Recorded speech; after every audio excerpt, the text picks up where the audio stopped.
Après, moi, je suis très content de dire qu'aujourd'hui, on essaye des pneus de Formule 1. Vous vous rendez compte le chemin parcouru? Maintenant, on essaye une F1. Oh, le raccourci. T'as parcouru beaucoup de chemin avec un raccourci. T'as réussi à avoir les pneus, mais t'as pas encore la voiture. Mais c'est pareil, c'est une Citroën C1. Mais entre C1 et F1, il y a quelques lettres d'écart. Voilà, c'est tout. Vous savez qu'en ce moment, on essaye de savoir comment améliorer les bagnoles. On est à ça de réinventer la bagnole. Vous le savez en plus, on est... 150 ans d'histoire de l'automobile.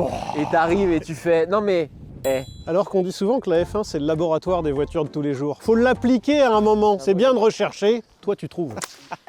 Aujourd'hui, nouvelle expérience scientifique. On sait tous que les voitures de tous les jours ont des pneus de voiture normale. Qu'est-ce qui se passe si on met un pneu de Formule 1, c'est-à-dire le pneu le plus performant, sur une voiture de tous les jours? Ça devrait devenir plus performant. Tu mets le meilleur pneu qui existe sur une voiture de base. Elle est forcément mieux. J'ai plein de contre-exemples de mettre un très très bon truc sur un truc très très mauvais. Ça n'améliore pas le tout. Messieurs, je sais qu'on a fait beaucoup de trucs à la con. Et souvent, tu le vois quand même venir que c'est une idée de merde. Genre les roues de bus, bon, on avait quand même une petite idée que ça marcherait pas, ou mettre 100 tonnes sur une caisse, ou enfin... Là, aujourd'hui, c'est peut-être la première expérience scientifique qu'on fait, qui sur le papier est pas si conne.